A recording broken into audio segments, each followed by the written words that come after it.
Olá, meus amigos e minhas amigas. Iniciamos falando sobre uma ação russa que atingiu a cidade de Zaporizhia, no sudeste da Ucrânia, hoje, quarta-feira. Segundo as autoridades locais, pelo menos 13 pessoas morreram e 29 ficaram feridas quando bombas guiadas atingiram a cidade. E olha, gente, esses números ainda podem subir porque eles estão ainda contabilizando as vítimas. As imagens são bem desoladoras, mas não vou postar aqui por motivos óbvios, né? Corpos e feridos ficaram espalhados pelas ruas e calçadas ao lado de transportes públicos destruídos. Prédios, uma instalação industrial e outras infraestruturas foram danificadas. Além disso, um bonde e um ônibus com passageiros foram atingidos pelos destroços. O governador regional Ivan Fedorov disse que foram usadas 2 bombas guiadas para atacar uma área residencial. Pelo menos 4 pessoas feridas estão em estado grave e foram levadas às pressas para o hospital. Para marcar a gravidade desse momento, Fedorov declarou que essa quinta-feira seria um dia oficial de luto. A reação de Zelensky veio rápida, né? Ele escreveu no X que não há nada mais cruel do que lançar bombas aéreas numa cidade sabendo que civis inocentes vão pagar o preço. Ele também pediu mais pressão por parte dos aliados ocidentais para conter Moscou. Enquanto isso, novos bombardeios foram registrados na região logo após o primeiro ataque. Zaporizhia, gente, como vocês sabem, está sob constantes ataques das forças russas, que controlam parte da região e continuam reivindicando a cidade como território anexado, junto com outras áreas, incluindo a Crimeia.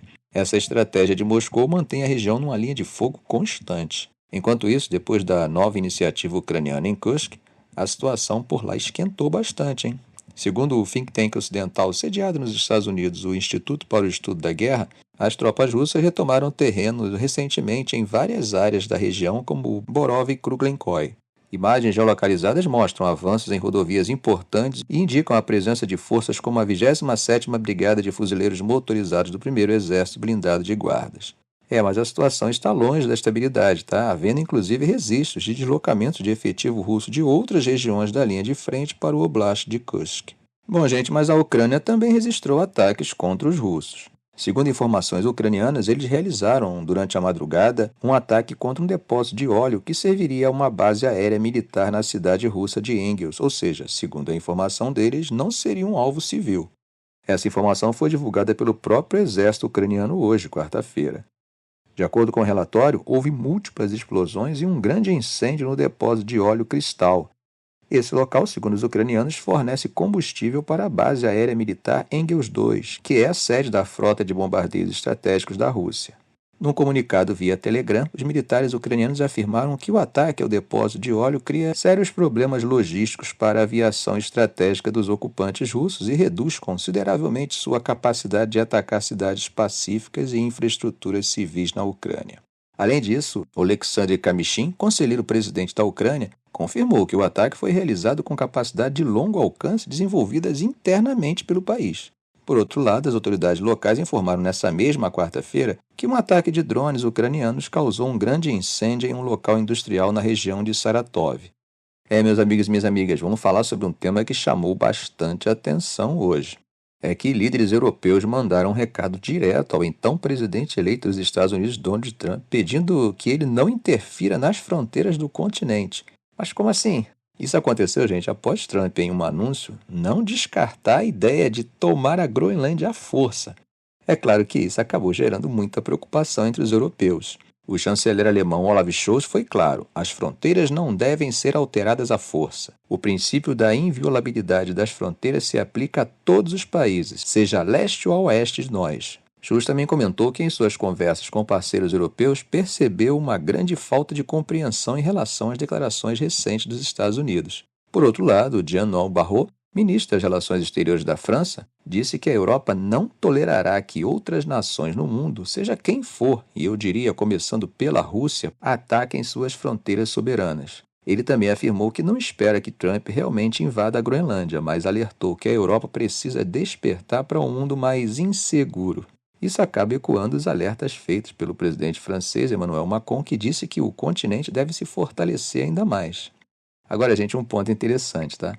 A Groenlândia, apesar de ser um território autônomo da Dinamarca e estar fora da União Europeia desde 1985, continua sob o controle dinamarquês em termos de política externa e de segurança.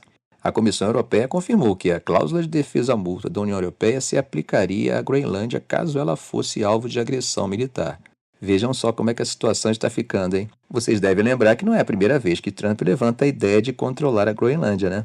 Em 2019, ele chegou a sugerir isso durante seu primeiro mandato, algo que na época foi chamado de absurdo pela primeira-ministra dinamarquesa Mette Frederiksen.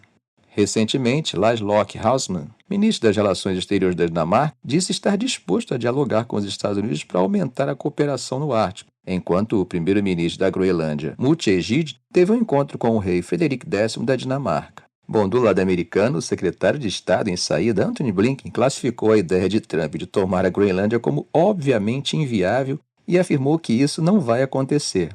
Mas Trump foi mais longe durante uma coletiva essa semana. Ele ameaçou impor altas tarifas à Dinamarca caso o país não entregasse a Groenlândia e sugeriu que os Estados Unidos poderiam anexar o Canadá, além de pedir que os membros da OTAN gastassem 5% de seus PIBs em defesa, ou seja, mais que o dobro do alvo atual. Para complicar ainda mais, o filho de Trump, Donald Jr., visitou a Groenlândia recentemente, o que acabou alarmando ainda mais os líderes europeus. Além disso, Elon Musk, aliado de Trump, também gerou tensão ao apoiar o partido alternativo para a Alemanha de extrema-direita durante as eleições alemãs. Que está havendo um verdadeiro rebuliço, com certeza está havendo, né? O primeiro-ministro espanhol Pedro Sánchez chegou a dizer que o extremismo da direita internacional liderada por Musk é uma ameaça para as instituições democráticas. Em resposta, Jean-Louis Barrot pediu que a Comissão Europeia use de forma mais vigorosa as ferramentas democráticas para regular conteúdo online, argumentando que o debate público não pode ser dominado por grandes plataformas de redes sociais controladas por bilionários americanos sem supervisão regulatória. Meus amigos, tem hora que eu fico pensando o que houve com o mundo ultimamente? Que água nós andamos bebendo? Eu estou falando isso porque o próximo assunto, embora possa não ter o mesmo peso dos demais, segue a mesma linha de animosidade e discurso de força num questionamento à soberania e até mesmo à existência do outro. Vamos falar sobre as recentes declarações polêmicas do presidente do Azerbaijão, Ilham Aliyev, que classificou a Armênia como uma ameaça ista que precisa ser destruída. Essas palavras, que foram dadas em entrevista a canais de televisão do Azerbaijão, causaram uma forte reação do líder armênio Nikol Pashinyan, que interpretou a retórica como possível justificativa para um novo conflito. Bom, só para entendermos melhor o contexto, gente, é importante lembrar que a Armênia e o Azerbaijão têm um longo histórico de tensões, que é marcado por guerras desde o final da década de 1980. O estopim desses conflitos foi Nagorno-Karabakh, uma região dentro do Azerbaijão com maioria populacional armênia, que declarou independência com o apoio de Erevan. Em setembro de 2023, o Azerbaijão retomou o controle de Karabakh, o que levou à fuga de quase 100 mil armênios para a Armênia. Apesar disso, ambos os lados afirmam estar comprometidos em assinar um tratado de paz. Na entrevista, Aliyev afirmou que a Armênia é essencialmente uma fonte de ameaça para a região e que o Estado armênio independente é, em essência, um Estado ista. Segundo ele, durante quase 30 anos, a Armênia foi governada por portadores de uma ideologia ista que moldaram o Estado à sua própria imagem. E ele concluiu dizendo que o ismo deve ser erradicado e que isso será feito pela liderança da Armênia ou pelo Azerbaijão. Em resposta a isso, o primeiro-ministro armênio Nikol Pashinyan reafirmou o compromisso de Erevan com negociações pacíficas. Ele também sugeriu que Baku pode estar tentando construir uma legitimidade para uma escalada na região. É bom lembrar que as negociações de paz entre os dois países têm sido lentas e não avançaram bastante ultimamente. Além disso, as duas nações não possuem laços diplomáticos formais e a fronteira entre elas permanece fechada e fortemente militarizada. O Azerbaijão também condiciona a assinatura de um tratado à mudança na Constituição da Armênia, que é para retirar o que Baku considera como reivindicações territoriais. Já a Armênia diz que não faz nenhuma reivindicação sobre territórios do Azerbaijão. Aliyev também afirmou que não quer o retorno à guerra, mas acusou a Armênia de estar se rearmando. Ele já havia sugerido há um tempo atrás que partes da Armênia são, na verdade, territórios do Azerbaijão. Durante a entrevista, ele destacou a importância do corredor Zangezur, uma rota estratégica que conectaria o Azerbaijão ao seu enclave de Nakhchivan e ao seu aliado, a Turquia. Já a Armênia afirmou que não se opõe ao desbloqueio de rotas de transporte pelo seu território, mas insiste em manter o controle sobre qualquer corredor criado. Gente, parece que está realmente faltando adulto na sala. Ficamos por aqui. Se esse vídeo foi útil a você, faça um comentário, compartilhe em suas redes sociais, dê um like. E é claro, se ainda não for inscrito, inscreva-se no canal e ative o sininho para não perder os próximos vídeos.